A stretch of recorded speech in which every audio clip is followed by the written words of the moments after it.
I had worked with electricity for more than a decade. I knew every sound and smell after a lightning strike: ozone, burning plastic, the tiny crackle of arcing wires. But on the night of the 29th of June 1998, on County Road 47, I encountered something that all that knowledge was useless. It was a hot day. In the morning, it was about 98 degrees, no wind. By afternoon, the sky had turned black, not the gray of normal rain, but inky black, heavy and low. I remember it because the substation signaled an abnormal pressure change.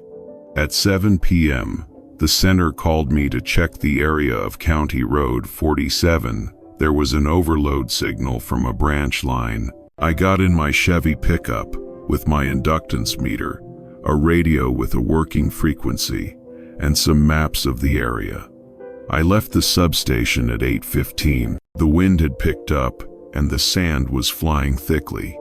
I turned on the headlights, the radio crackling with static in the air. County Road 47 ran through an open field, lined with low oak trees. It was peaceful during the day, but at night, there were no lights, just endless darkness and the howling wind. I was used to it, but that day, the wind sounded different, something like metal on metal and a whistling sound. I stopped at pole 31 and checked the fuse. Rain began to patter. The sky suddenly brightened. A bolt of lightning struck in the distance, but the light didn't go out immediately, but hung in the air for a couple of seconds. I'd never seen that before. I looked around. Everything was frozen still. The sound of rain had disappeared, leaving only the low hum of air, like high voltage running through metal. The car radio came on even though I'd turned it off. A man's voice spoke slowly, distorted, and choked with static. "You shouldn't be here." Then it stopped. I stood still, my skin prickling. No one else was on that frequency except the main station, and I knew everyone's voice. That voice belonged to none of them. I went back to the car and closed the door. But when I sat down, I noticed the road in front of the car was dim, as if hundreds of tiny light threads were crawling on the rainwater. A leak, I thought, but the intensity must be so strong that it would be visible to the naked eye. I reached for the ignition switch to make sure, but my hand was shaking so much I couldn't press it. A clap of thunder, bright in the sky, and in the flash, there was a person standing in the middle of the road, very clear, black as a shadow, raindrops falling through him. I opened the door and shouted, "Hey, get out of there!" But no answer. The figure stood still. I turned on the headlights. No one. I tried to leave. The car started, the lights dim, the radio still humming. I'd driven about a mile when I heard 3 metallic taps. Tap, tap, like someone was tapping on the back of the car. I looked in the mirror and saw nothing but rain. I stopped by a small bridge over a stream. The clock read 11:47 p.m. The rain was so thick that the headlights could only see a few feet. I turned off the engine and waited. The radio started again, and this time it was me, my voice, to be exact, but slower. "Get out of the way. You're in the wrong place." A chill ran down my spine. I swear I never recorded anything. When I looked ahead, the lightning struck the road, bright white, but not gone. The light was long and thin, like a glowing cable. It curved in the air, making a hissing sound like electricity in a transformer. Then out of the light stepped a figure. Its body was indistinct. Its entire body seemed to be painted with flickering streaks of light. Every time the thunder boomed, the figure became clearer. It didn't walk, but drifted, its feet inches above the water. I wanted to start the engine, but my hands wouldn't listen. It came closer. I saw the face, no eyes, no mouth, just white light coming from the gaps. And in the static of the radio, I heard a sentence, drawn out, almost breathy. "You're in the wrong place." I stepped on the gas, the rear wheels skidded, but the car sped away. The wind and the thunder mingled in a long howl. The headlights flashed, and with each flash, I saw the figure a little closer. I shouted, "Go away," and the radio responded, my voice, shouting the same thing. I drove for 15 minutes, not daring to stop. When I reached the substation, I rushed inside, soaking wet. The two night engineers, James and Kurt, stared at me. They asked what had happened, but I couldn't say anything. The next morning, they went to check that section of road. I didn't want to go, but I had to. County Road 47 was still flooded. Dozens of small, parallel, even 2-meter-long burn marks ran across the asphalt, traces of electrical leakage. Near the bridge where I stopped, the metal fence had melted in the middle, its edges curling like plastic. No material would do that unless it had been repeatedly electrocuted. James, my best friend, was silent for a moment, then said, "Did you know that in 1982, there was an accident on this same section? 3 electrical engineers were struck by lightning, and their cars burned. None survived." The report said there was no lightning. I turned away. I didn't want to know more, but in my head, that voice kept saying, "You're in the wrong place." 3 months later, I asked for a transfer to the center. I never drove at night again, but there was one thing I never told anyone. The night before I left Anderson County, I had to go back to the station to get my personal belongings. It was around 11. It was thundering again. When I opened the garage door, the radio in the corner, an old, broken radio came on. The red light flashed 3 times, and then a crackling, unmistakable voice said, "David, turn back to County Road." I closed the door and ran. I live in Tyler now, more than 80 miles away. But on a rainy night, I still hear the wind through the chimney make a steady 3-beat rhythm, and my radio, unplugged, still lights up for a second. Every time, I just repeat in my head what I said that year: don't stay out on the road when the thunder is following you.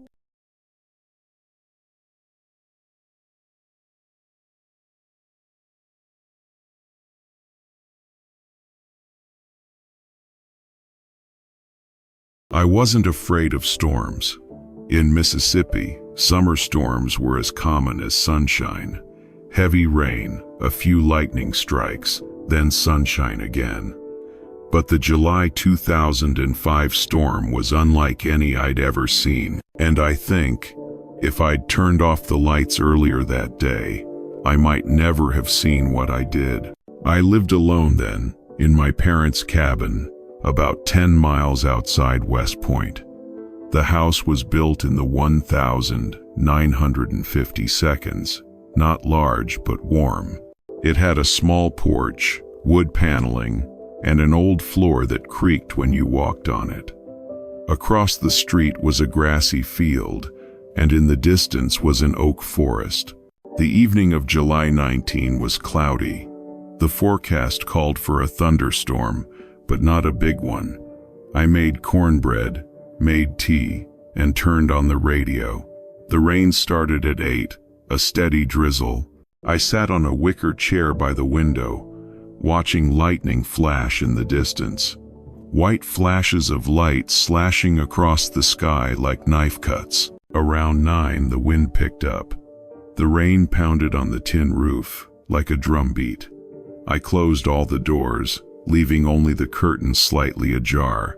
The desk lamp was still on. Everything was normal, until the lightning flashed right in front of the window. In the flash of light, I saw a man standing in the middle of the yard, about 10 meters from the house. The light suddenly went out. Darkness swallowed everything. I held my breath, my heart pounding. I ran to the door, looked out, only rain. No one. I told myself it could be an illusion caused by the reflected lightning, but the feeling of being stared at by someone did not go away. I turned off the radio. Only the sound of rain remained. Occasionally, thunder boomed in the distance. Flashes of light shone through the window. And each time the flash of light, I saw a different figure in a different position. The second time, by the fence, a smaller figure. The third time, in the corner of the porch, a tall, thin figure, head tilted. The fourth time, right under the window where I was standing, only an arm's length from the glass. Every time the lightning flashed, they appeared for just a split second, then disappeared with the light. I closed the curtains, my heart pounding, but the light still filtered through the cracks in the door, swept across the wall, and I saw their shadows on the ceiling, moving slowly, not in time with the thunder. I backed away, bumped into the table. The teacup fell, broke. The smell of damp wood and ozone mixed in the air. I turned on all the lights in the house, living room, kitchen, bedroom. Yellow light filled the house. I thought, if there were more light, I would be safe. But no. A huge thunderclap exploded just above the roof. The lights flickered.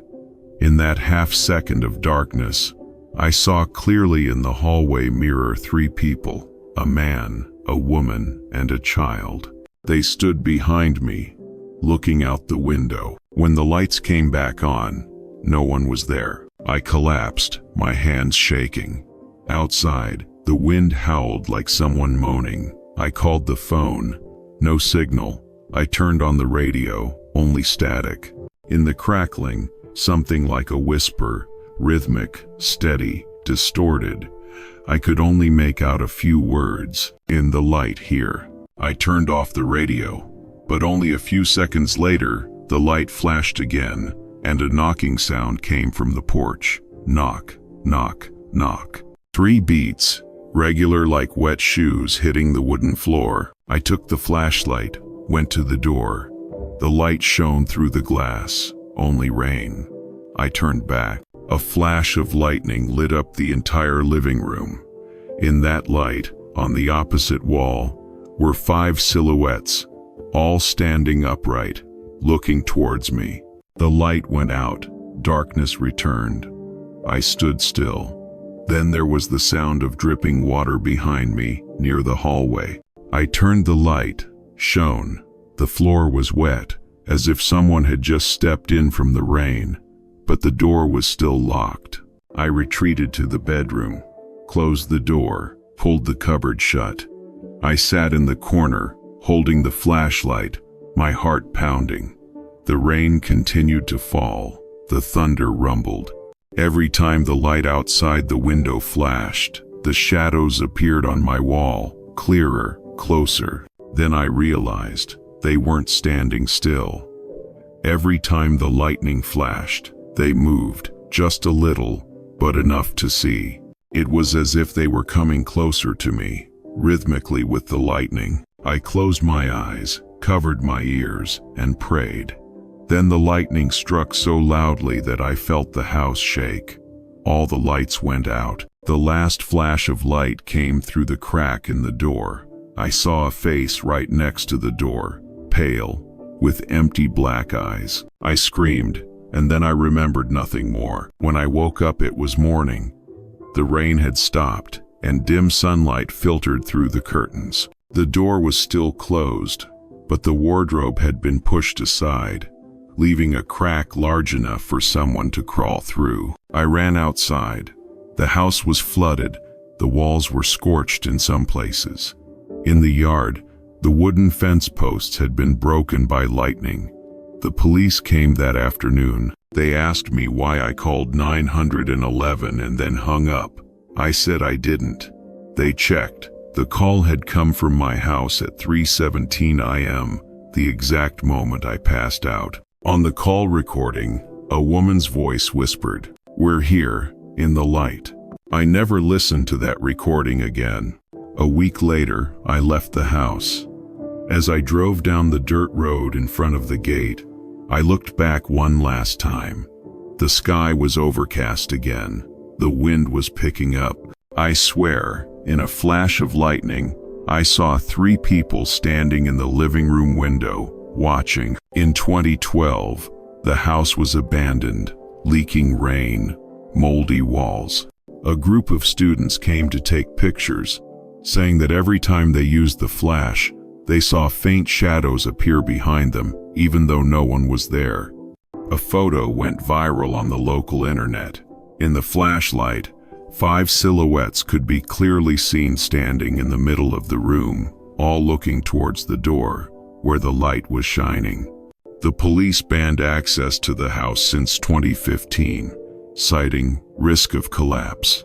But people around the area know that every time a thunderstorm passes through Clay County, if you stand far away, you can still see a faint white light in the windows of that abandoned house, and sometimes in the flash of lightning, there are people standing on the porch, heads bowed, then disappearing when the thunder rolls.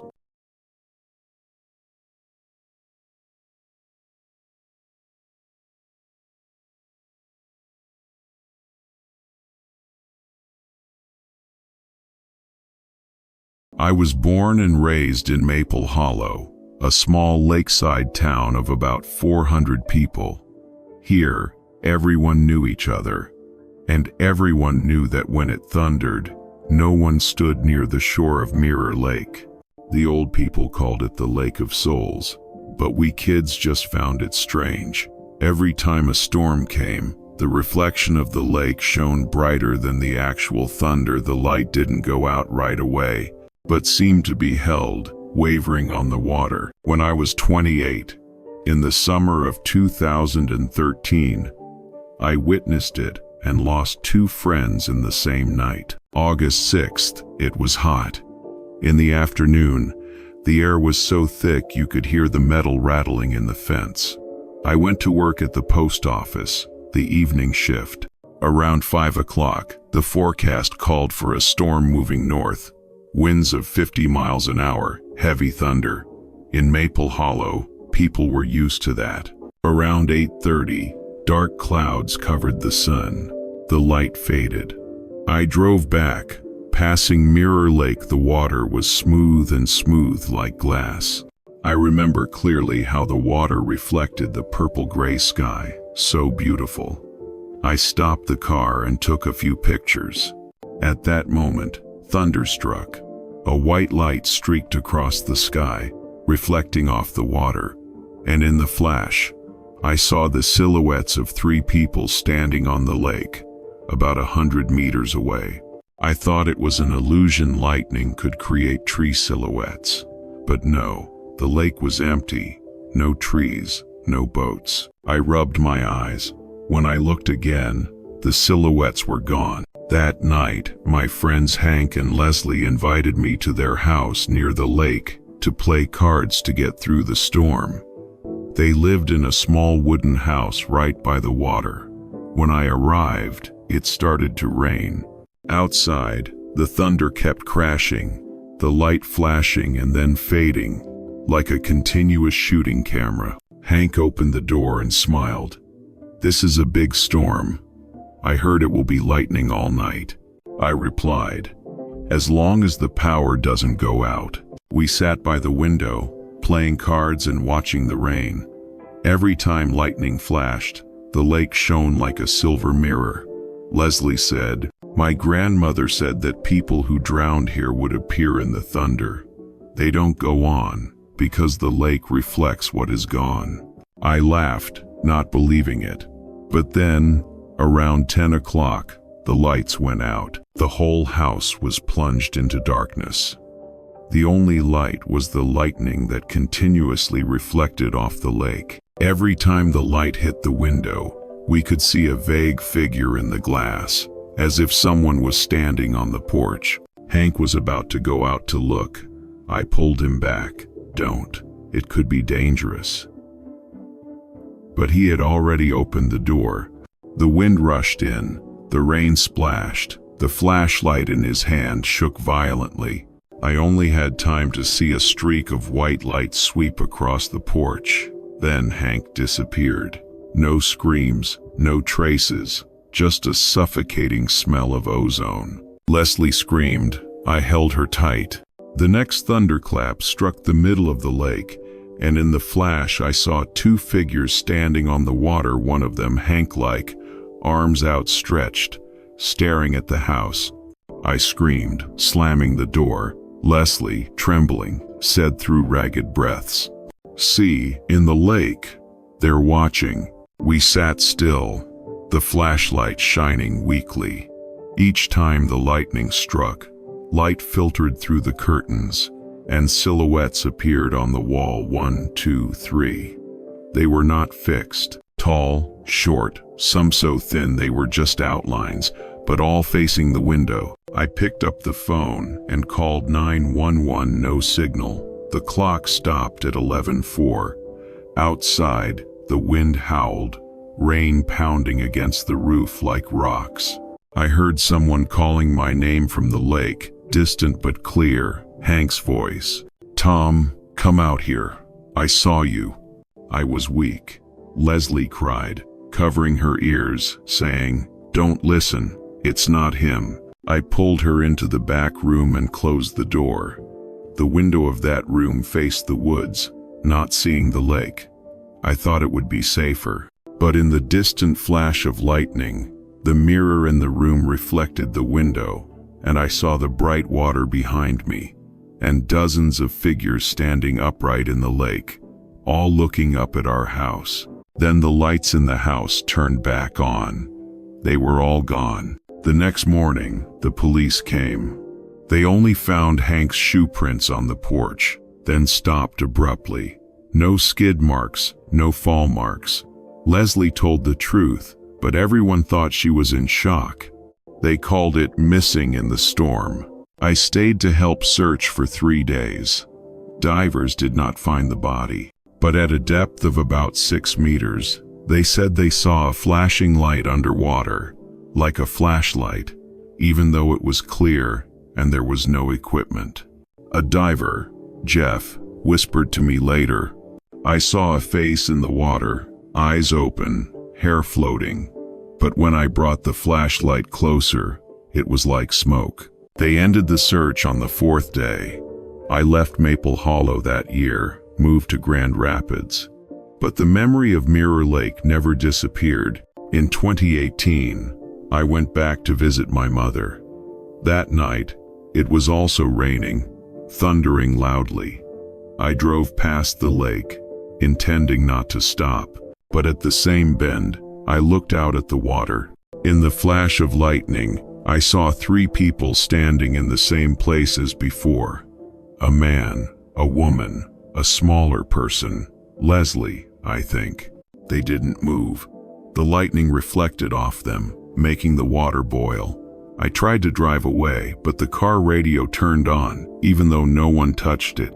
"Tom, the light hasn't gone out." I stepped on the gas and drove away. Even now, when I hear thunder, I see the flash of light under my closed eyelids, and in that moment, I know they are still there, in the middle of the water, where the thunder never stops.